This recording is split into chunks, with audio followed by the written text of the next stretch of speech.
Hello Vault Heads, this is the self-proclaimed, sarcastically named Captain KeyForge, also known as PJ Broughton of the Steel City Snufflegators. Welcome to the latest episode of Captain's Commpod.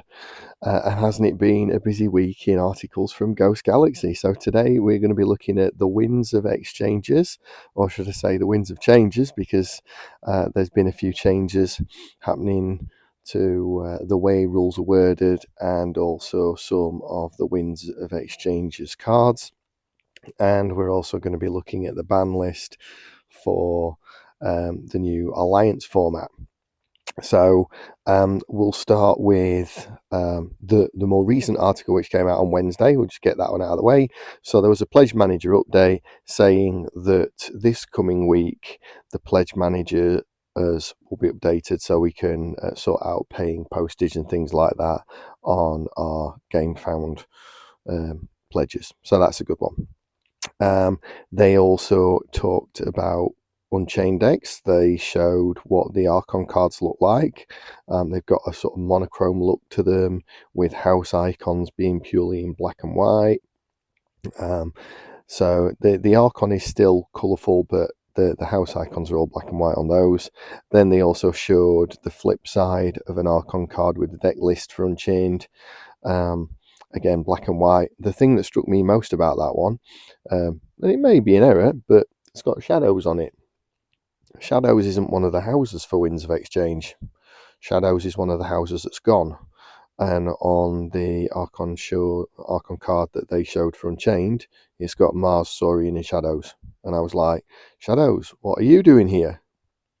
So that's an interesting one. Maybe there are going to be House Shadows in the Unchained decks. Maybe in that case there's going to be House this. I don't know. Maybe the Unchained decks aren't bound by the house rules of the set. That's an interesting one. And then they also mentioned that every Winds of Exchange deck on the Archon card is going to thank a backer. Now, it might not thank you, so I don't know how many decks you've ordered, or if any, but all the decks you've got will thank somebody, but possibly not you, and they sort of issue a challenge to, can you find a deck with your name on it? So that's a sort of sweep up of the latest article. The really sort of important one that we've seen recently had a lot of stuff on it. Firstly, they're changing fight and reap. So fight and reap are now going to be after fight. And they said that new players were essentially struggling to grasp the concept that fight happens after the fight and reap happens after the reap. So first of all, they had a paragraph about fight abilities saying that they really mean after fight. Same with reap. Then they had a paragraph about reap abilities. It doesn't have as many potential timing problems as fight does because there are less cards in the game that impact after reaping, as it were. But again, they do exist. So there was a paragraph about that. And then they say that they've revised the entire KeyForge card pool and changed all instances of the word fight to after fight, and they've changed all instances of the word reap to after reap. And again, that's to try and make it just a little bit clearer and also help out new players, because they have found, as I said, that new players didn't quite get that creatures had to survive the fight to trigger fight abilities, and that creatures had to survive the reap to trigger reap abilities. So yeah, sensible that one. I agree with that one. Not a problem there. Yeah, good work, GG. Then they talk about the card that didn't survive, which is Art Project, which was an Equidon card that unforged an opponent's key. It was spoiled on an article. And they said that playtesters didn't like it. They didn't say why they didn't like it, but it was controversial card amongst the playtesters. And it basically unforges a key, and then the person who has a key unforged gets to archive the top 6 cards of the deck. Well, I didn't like it either. And I didn't like it because I thought it was busted. I thought it was OP. I thought it was overpowered. There are 4 cards at the moment that unforge your key. One of them is Turnkey. Now, when you unforge an opponent's key with that, they get nothing. But the moment Turnkey leaves play, in any way, shape or form, they get the key back. Then there are also break key and key hammer. When you use one of those, they get 6 amber. And both of them have a hoop to jump through. One of them, they have to have just forged a key on their last turn. The other one, they have to have more keys than you. Art Project didn't have any hoops to jump through. It was just play it, unforge a key. The only hoop you had to jump through with Art Project was they had to have a key forged. So again, compare it to those two, much, much better. And then the final one is Groundbreaking Discovery, which they get nothing, but again, you look how many hoops you have to jump through Groundbreaking Discovery. So you have to have 3 cards in play, and then you have to play Groundbreaking Discovery, and on top of that, it also wipes your entire board. Wipes theirs as well, but it also wipes yours. Art Project was busted, and I'm glad they're doing away with it. They also then talk about a card called Tangaika, which is related to one of the token creatures, one of the infallible ones. And they say that it was having problems. So again, they were playtesting the cards, and the feedback they were getting from the playtesters was that A, it was really, really difficult to get into play in the first place, and that B, when it was getting into play, because of the abundance of creature control in this set, which, to be fair, we haven't seen yet, but maybe there is a lot of creature control, it wasn't staying around for very long when it did get into play. So essentially, Tangaika decks weren't very fun because you were really putting all this effort into actually getting this creature on the board, and A, you either couldn't do it, or B, when you did finally manage to do it, it was dead in a turn or dead in 2 turns. And again, that would be unfun. And to be fair, looking at the cards, I get it, because Tangaika said Tangaika cannot be played from your hand.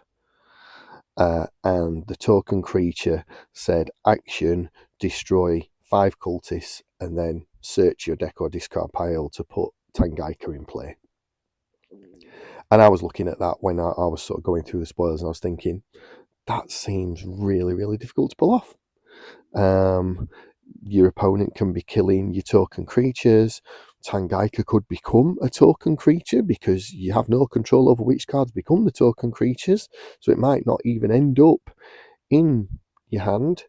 There were all manner of things that I didn't like about it. So they've changed it, and now Cultist is going to be 2 power as it was. But if you destroy Cultist, you can ward a friendly creature. Any friendly creature, and that's as an action. And Tangaika, it says you cannot play Tangaika unless you control 4 or more cultists. They also said they're going to package it with an artifact, and I can only think that it's an artifact that creates token creatures. It may be like Memory Chip.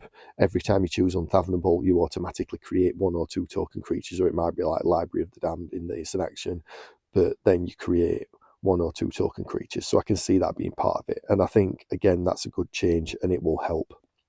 They also changed another token creature, which was Disciple, which was a Sanctum one, 3 power and 2 armor, was what it looked like previously. Okay, but it had Disciple cannot be used if it has a non-monk neighbour. So obviously it was going to come with a monk card. That's been nixed as well, because despite the fact that it was very, very sticky, again, the abundance of creature control meant that you ended up with a board full of Disciple token creatures, because again, where's the incentive to kill a creature that can't be used? The incentive's to kill the creature that goes next to it that allows you to use it. And again, smart players would go after that. So they were like, this isn't working. It's too hard to keep the monks in play, and then the Disciples are useless. So they changed it.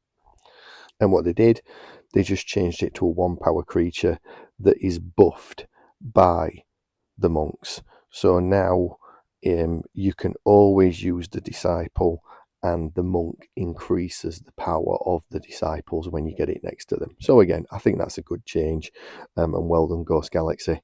So then that is going to bring us to the ban list. So Alliance restricted list. Each Alliance deck cannot include more than 1 card by name from the following list. And then there are also caveats to each card. And the card cannot appear in the deck in a quantity greater than the Alliance restricted list specifies. So here are the cards: Dark Amber Vault, and you can only have one, so you can't have two. Ghost Form, any number of cards, so you could have 5 copies of Ghost Form. I don't think that's possible, but you might be able to put one in per house, maybe. Lateral Shift, again, any number. Not entirely sure you can have more than 3. Library Access, you can only have 1 copy. Library Card, and you can have any amount of those. Martian Generosity, and this I find quite interesting. You can have any number of Martian Generosity.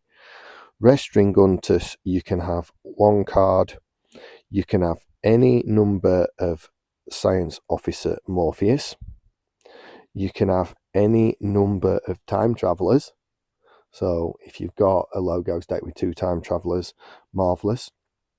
Okay, and finally was United Action, and you can have any number of those.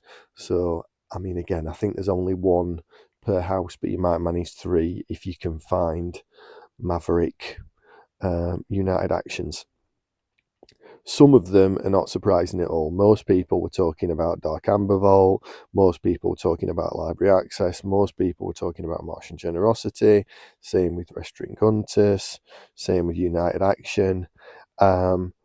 Some cards not being there is quite surprising. I was really expecting to Control the Weak to be in here. When you saw a lot of people trying to break Alliance on YouTube or Twitch or podcast or whatever, often one of the cards they were using was Control the Weak. You saw Control the Weak, Dominator Bauble, Witch of the Eye loops, where Dominator Bauble, Witch of the Eye, to return Control the Weak, to play Control the Weak, and try and lock them out that way.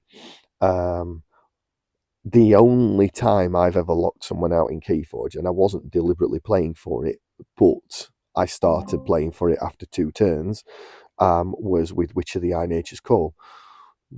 Nature's Call, to get rid of their entire battle line, reap with Witch of the Eye, and put it back in my hand. And basically that's what I did. Every turn, I just kept clogging their hand up with creatures, and they ended up with a hand full of creatures. They ended up with 8 cards or 9 cards in their hand, all of which were creatures. Each turn, all they could do was put down 3 creatures, and each turn I just reaped with Witch of the Eye, returned Nature's Call to my hand, played it, and then binned off their entire battle line. And I kept doing that, and they conceded. So I'm almost a little bit surprised that Witch of the Eye isn't here, because that is one of the cards that you can trigger the loops off, because you can keep recalling an action card. A lot of people were talking about the stealth mode card and the logos card that does the same, that prevents your opponents from playing action cards. So I'm a little bit surprised that they're allowing any number of Martian Generosities, because that essentially says Jenka's fine, because they haven't banned Key Abduction either. And to be fair, I didn't think Key Abduction was the problem. It was more Martian Generosity was the problem. But yeah, for me, I'm a little bit surprised some other cards aren't there. But equally, I get it as well, because you kind of want to start small and then get bigger. You don't particularly want to be pulling cards from there. Once they're on there, you kind of want to keep them on there and only add to it. But I will say this, obviously we have KeyForge Celebration coming up. Obviously a lot of people are going to be bringing Alliance decks to there. So after that, I wouldn't be at all surprised to see this list looked at once more, to see people talk about it at Ghost Galaxy, and then to maybe see more cards added to that list, or maybe even in Martian Generosity's case, you can only have 1 Martian Generosity, or maybe they'll add Key Abduction. I don't know. We'll have to see. But I will be quite surprised if the restricted list, as they're calling it, isn't revisited after KeyForge Celebration. So, friends of the Crucible, what do you think? Are you happy with the changes to the token creatures? What do you think of the restricted list? Are you happy with it? Do you think there are too many cards on it? Do you think there are not enough cards on it? Which are the cards that you would like to see taken off there? Which are the cards are you really surprised aren't on there? I'm sure I'll be hearing a lot of that anyway in the upcoming days, but as ever, feel free to comment, feel free to Twitter, email. Please do like and subscribe. I do look at the numbers of how many people are listening and watching, so I appreciate it. Thank you for joining with me. Thank you for sticking to the end. Unless there are more news articles, I suspect next week we're going to be looking at which token creature is the best of a house again, probably House Equidon. But I hope you come back for that one. And as ever, may the Forge be with you.